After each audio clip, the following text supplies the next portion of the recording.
Hi everyone, it's Gigabeef here.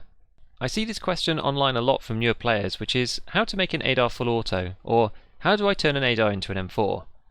I'm going to show you how to do this in just a moment, but the way that these questions are phrased leads me to believe that many people slightly misunderstand the modding system, and that leads them to ask the question in this particular way. So let's take it right back for a second. Tarkov builds guns from the trigger mechanism as a base piece.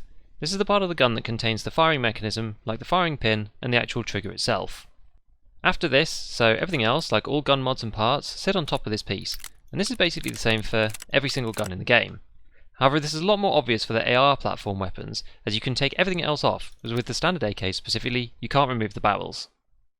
Now to be honest, I don't know if this is how it is in real life, firstly because I live in the UK where gun exposure is very limited, and secondly I have no real world experience with AKs whatsoever. But this is how it is in Tarkov, so let's just go with it. So when we look at a weapon in the inventory, and the top bar it says ADAR, or like up here, M4, this is what it's referring to. The base part is what makes it into this weapon, and everything else comes after. This fundamental base piece here is also what people refer to as the M4A1 lower.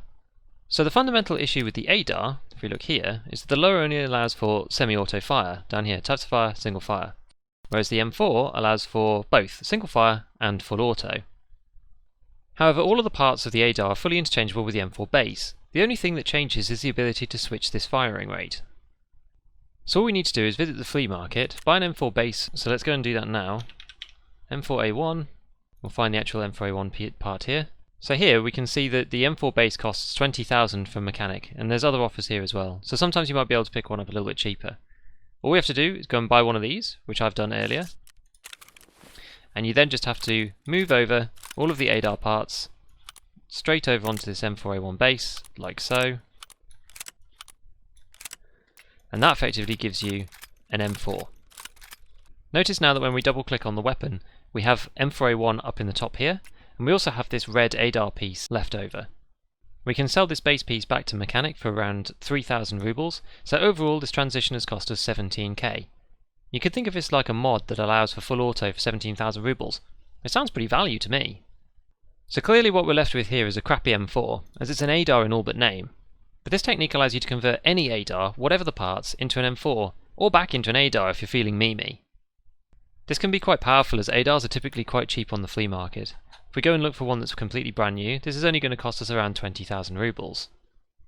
Alternatively, what you can do is the rechargeable battery trade. So you go to the flea market and buy one for about 12,000 rubles.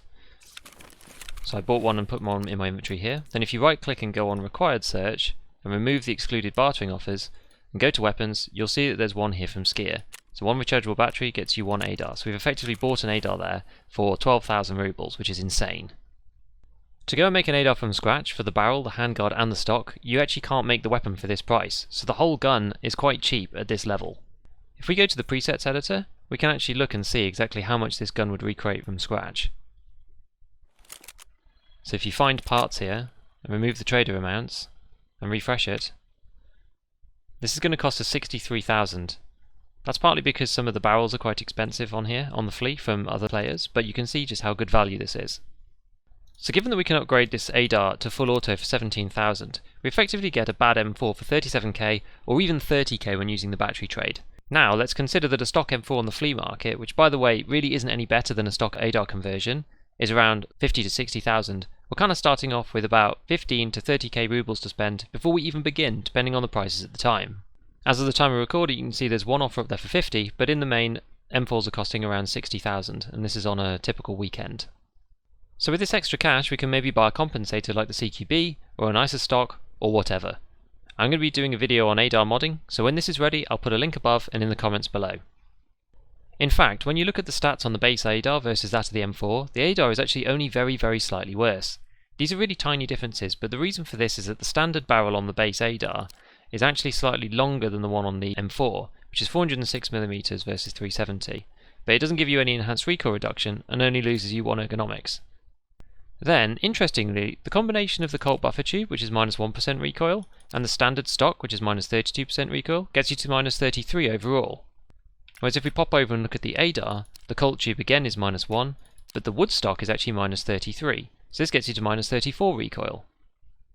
This effect then is offset by the fact that the ADAR base actually has slightly more recoil than the M4 base at 149 versus 147, So when it comes down to it, looking at the two different guns, they end up having exactly the same recoil, even though there's some very small differences in the parts.